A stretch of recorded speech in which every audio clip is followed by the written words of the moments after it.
Welcome to On the Edge with April Mahoney Brains. You are back at the spot, the place where the conversations are pointed, the guests are sharp, and the responses are never dull. Did you bring your thinking caps? If so, it's time to put them on because the conversation starts now.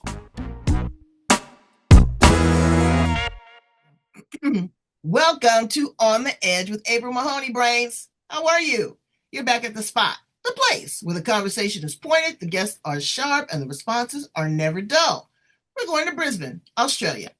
We're going to talk with a linguist, a teacher, a survivor, a strong woman. We're going to talk to Cathy Hegarty about a lot of different things, but I'm going to also talk to her about a love language because she's experienced some trauma in her life and because she knows different languages. What does that mean? The art of communication. The art of communication is a style, it's a gift to not only be the communicator, but also be the person that is being heard. What are people saying and how are we processing and receiving that communication? So let's welcome her to the show. How are you, Cathy? I'm fantastic. I'm even better for being with you today. It's Oh awesome. my What a way to start the day. Oh my goodness. Well, thank you so much. That's sweet of you to say.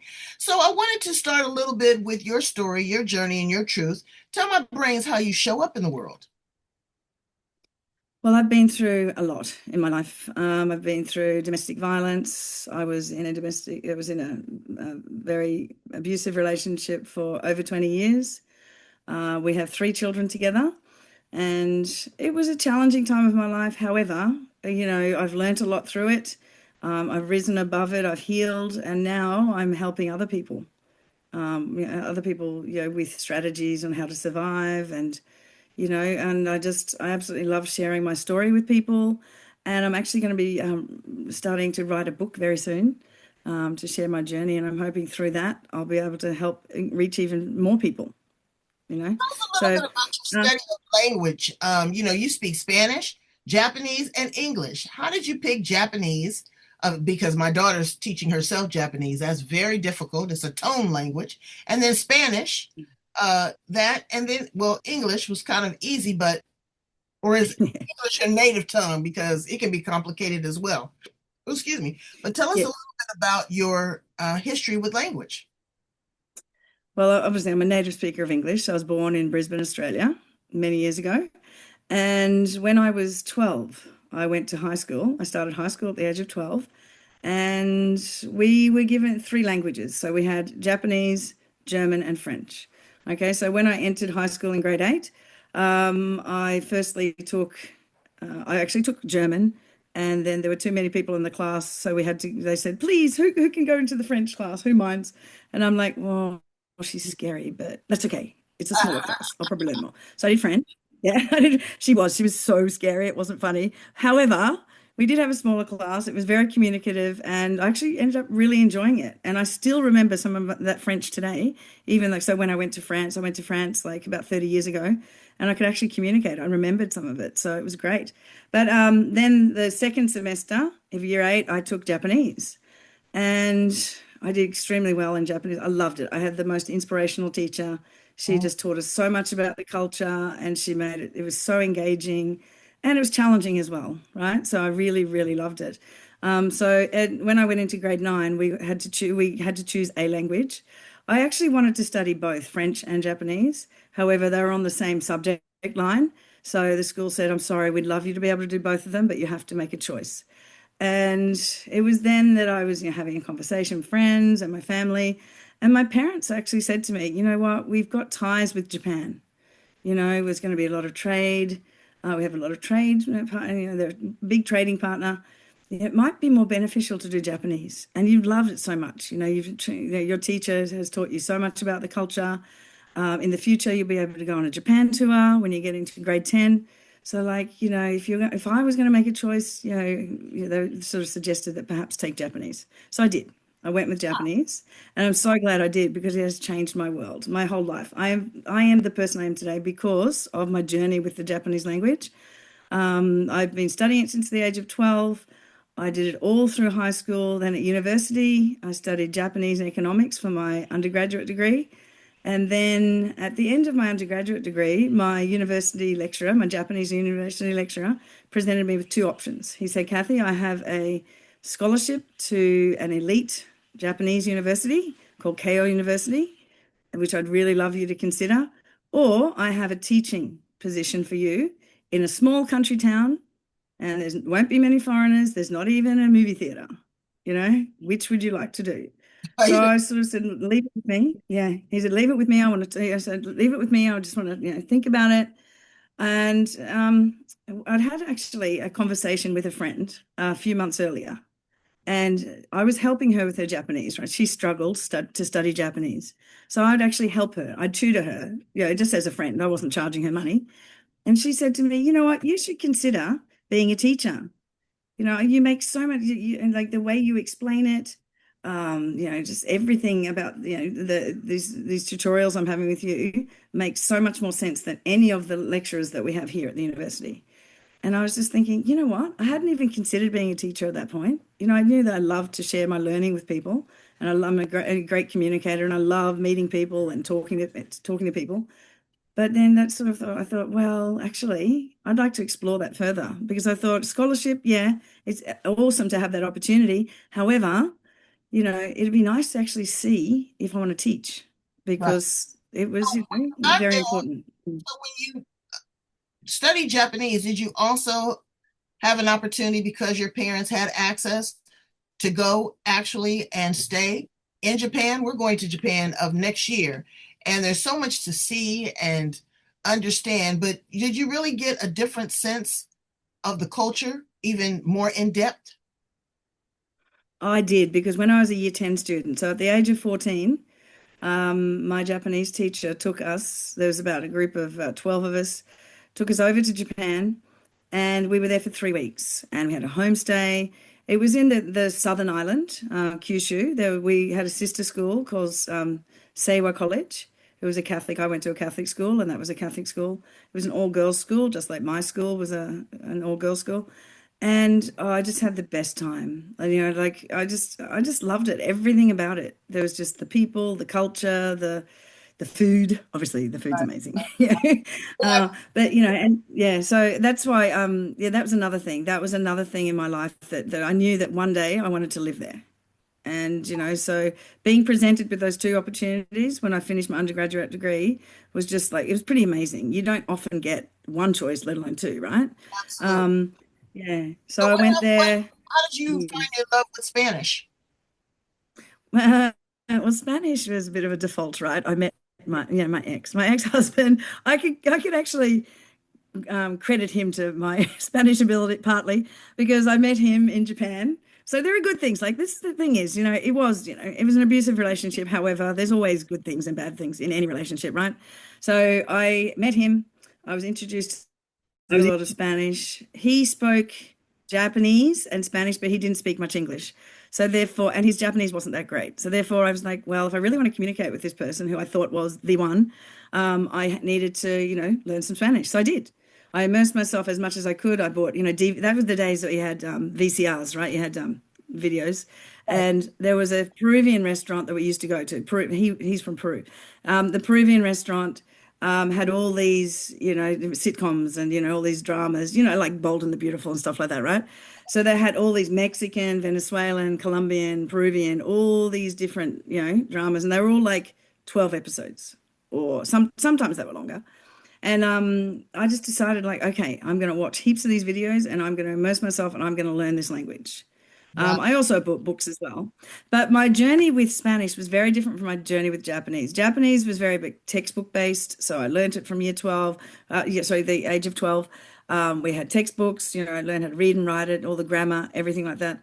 Whereas with Spanish, I learned it more like a baby would learn it, like a child would learn it. So you learn it by hearing it. Learned your, Okay, so I did. you learned your Spanish street vernacular. Yes, yes, yeah, exactly. I did. And and that's why those shows like, Friends, all those kinds of things. You imagine, Spanish versions of that, right? They're speaking daily language, like everyday communication.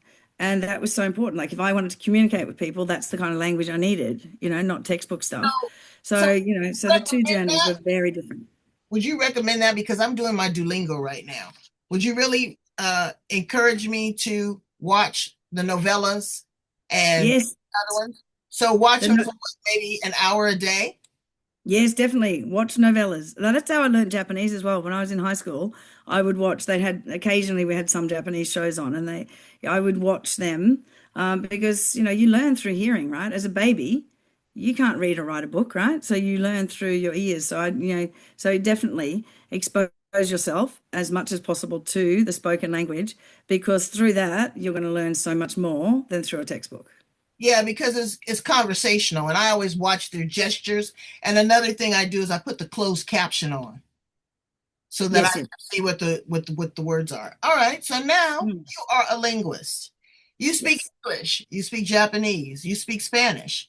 But what is your love language? Okay? Because that's a Mm. different type of communication. You have been through a challenge, but word on the street is that you are immersed in a new relationship and that that relationship is flourishing. So, what kind of communication? What is your love language? Our love language is we're soulmates. Like at the moment I met him, like we actually didn't meet until about 3 months after we first connected. We connected through Facebook, of all places, right? Oh, Um, yeah, yeah, we did. Like, because I was in charge of I actually started a language speech competition at a university in Brisbane. It was actually the university I did my undergraduate degree at. And I was looking for people who spoke Japanese, who'd like to be judges or who could volunteer on the day. And he was like, "Oh yeah, he's in this Japanese group," and he was like, "Yeah, I'd like to do that." Um, and in the end, he didn't actually get to do that because what happened was COVID came, COVID hit, and yeah, we were like confined to our houses. We closed all the borders. No one could go from like New South Wales to Queensland or whatever. Um, and we were confined within 5 kilometres of our house. We weren't allowed to go more than 5 kilometres from our place of residence, right? And he lived in the north side of Brisbane. I lived on the Gold Coast. So there was no way we could see each other, even if we tried. If we did, we'd get arrested, right? Because you weren't allowed to go. So we just communicated on the phone, right? And we got to know each other so well. And we could have conversations for 3 or 4 hours. I'm not kidding you, 3 or 4 hours. It's like, with a guy, normally you don't have long conversations, right? Normally it's like, yeah, right, but whatever, right. yeah. Yeah. And he speaks Japanese. He speaks Japanese, English, and Tagalog. So he was born in the Philippines. However, his mother emigrated to Port Moresby in Papua New Guinea, which was a colony of Australia back then. So he did his primary school years in Port Moresby, and then he did his high schooling in Australia, mainland Australia, on the north side. But Okay, still, so I'm still not yeah, hearing. I'm still not hearing what your love. love Okay, language now is. the love. Let me ask Now you. the love language is that he loves so many things that I do. We both love Japanese culture. We both love, to travel. We both love to go out. We love to socialize, and he just gets me. He's the most gentle soul. And he's been through, like, his stepfather was abusive and he knows what it's like for his mother. He saw his mother being beaten, right? But his mother said, despite all this that you're witnessing, guys, don't you ever lay a hand on a woman. If you lay a hand on a woman, so help me goodness, you'll get a hiding. Right. So yeah, so he's basically, so we just like, oh no, everything about him just, inspires me, moves me. It's just like he really reaches my heart. And he gets me. Like if I'm upset, he Because knows. people He knows I'm upset. want to be seen now, and they want to connect, and they want to be valued for the little Yeah. things that are important to them. It doesn't have to be this big monumental thing, but now that you have been through that experience, you have your non-negotiables. You have your boundaries set. You have your priorities. You know what you want. You have your identity. And if a person comes into your life, can recognize those things, everything everybody is not going to accept. Take it from somebody that's been married for 42 years. Okay. Mm. Everybody's not going to accept your stuff, but they might be able to tolerate it. But again, communication is key. So now, are you working independently? An entrepreneurial role? Are you coaching women? Are you supporting women that have been through DV situations? And what are you saying to them? How are you encouraging them? Well, I'm just encouraging them to like be their own person and like basically don't put up with it. You know, it's I know you've got to be very careful. Okay, for me to get out of my relationship, I had to involve the police. Okay, the police helped me. All right, it's very difficult. Like it's one thing to say, yeah, I've got to get out of this, but it's another thing to actually get out of it, right? So I was very lucky that I had the police. I had this, police sergeant who I'd connected with, and he, when he started pulling doors off, hinges, and it was just like getting really controlling. I connected with him, and he said, "Cathy, that's not good enough. I'm sending people over right away. We're taking him out." Right? So they took him out. Then the police took out a protection order. However, they still left him in the house, right? Because I'm like, what? So you've taken him away and you brought him back? Whoa! But anyway, it's like, yay! And yeah, but anyway, that we had to, like, soon after that we had to go to court, the magistrate's court, and the magistrate, I had a female magistrate, and she said that there's no way that I'm letting you stay there. You are out. You need to be out by this day, and take everything that is yours, and that's it. After that, yep, you don't. Yeah, You you have don't children? get anything. Pardon? You two have children? Yeah, we've got three children. We do, and the How did that children were with me. how did that impact them? Well, in the beginning they were all with me. They all stayed with me. But he used his little coercive control and things like that, and he ended up, two of them ended up moving out with him about a year and a half after, about 3 months after I met Ace, my lovely partner, my future husband. We're getting married next year. About 3 months after I met him, he persuaded two of them to move out with him because they're like, "Well, your mum's going to start a new life with this other guy. She's not really being loyal to me. It's all her fault." His story was like he did nothing wrong, right? So they believed his rhetoric, but they're young. They were young. I can't really blame them. And things are so much better now. But it was very challenging because the first 2 years after they moved out with him, I did not see them. They did not want to see me. They did not want to know me. It was really hard. They still wanted to see my other daughter, who was their younger sister, the youngest. She stayed with me. She said, "Mum, I'm never going to leave you. We're always going to be together. We're a team." And so I would set up meetings for them so they could see each other, but they didn't want to know me. They thought that I was the enemy. Yeah, They yeah. probably, So again, it was the language that was used. Words have yes, meaning, words are powerful. Some people can be verbally abused, and it can be worse than being physically abused because you continuously have this NLP, this neuro linguistic programming, this language that we keep regurgitating and repeating in our minds of what someone else said, what someone else failed to realize about you. And then we absorb that like a sponge. And then yes. we take it on and we take ownership of that. What would you say to a woman that is being manipulated by language right now? What would you say would be a good first step for her to, number one, not listen to that noise, and number two, regain her own identity? Well, I would say, try to do what I did. What I did is I decided to just switch off. Whenever he was going on and gaslighting me and trying to put me down and make me feel horrible, I would just switch off. I would not listen to those words because I knew that those words weren't true. I knew that that was just him trying to manipulate me, trying to get control of me. And it worked and then I focused on all my community groups I was involved in and my fundraising and like the church group that I was involved in. I did lots of fundraising and, speech competitions. I had my language friends, teacher friends. And I focused on that. So at least, even though he was controlling me, he still didn't stop me from doing these other things. And that's what I put my effort into. I put my focus into other things that would take my mind off his, BS. And I just switched off whenever he said. In the beginning, I didn't switch off, and I took it on board, and it really affected me. And I could see that my self-esteem was like, yeah, going down the hill.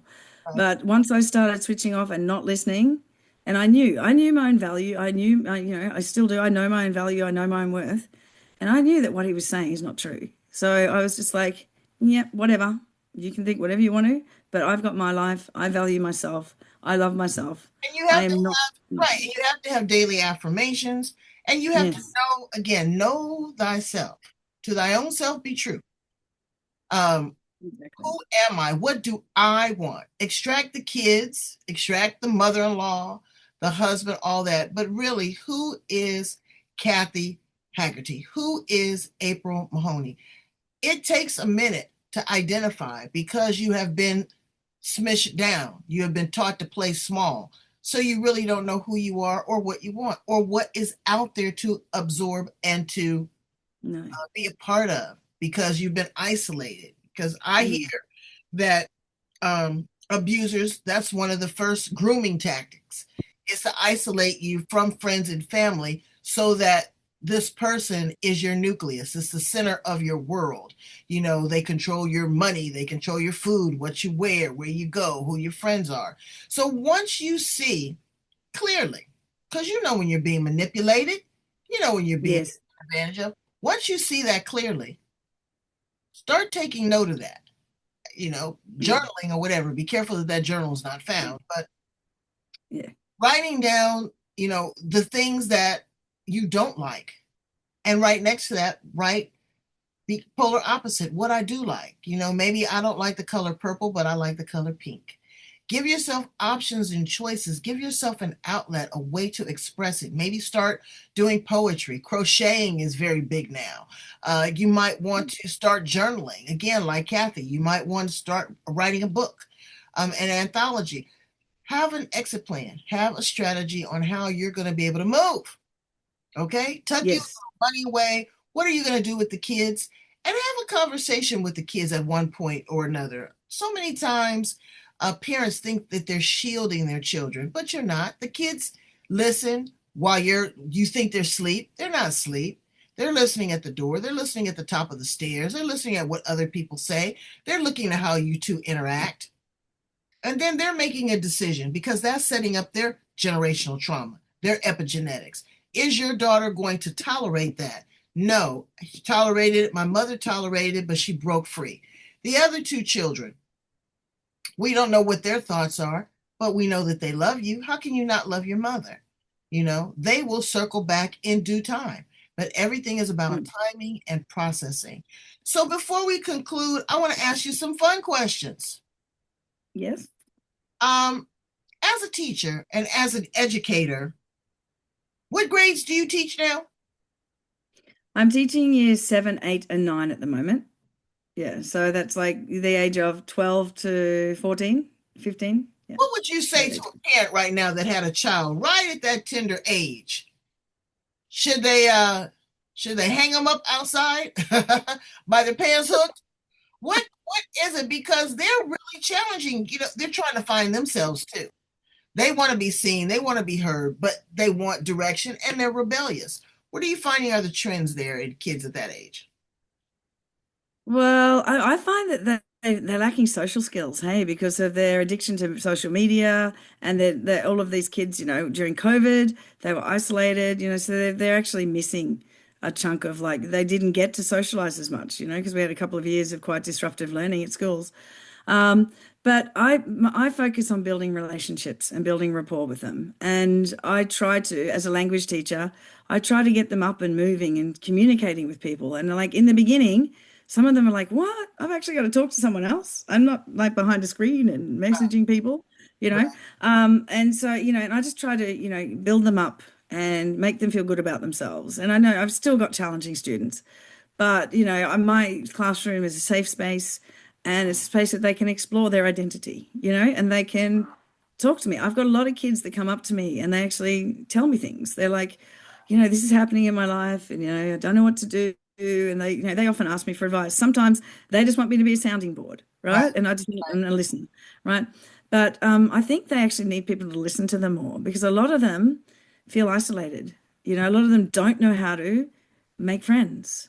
And if they do make friends, sometimes they get involved with the wrong friends. I mean, as teenagers, we often get in the and wrong crowd. Yeah. way that it's morphing, body dysmorphia, you got to look a certain way, or the bullying online, or, sexual predators online.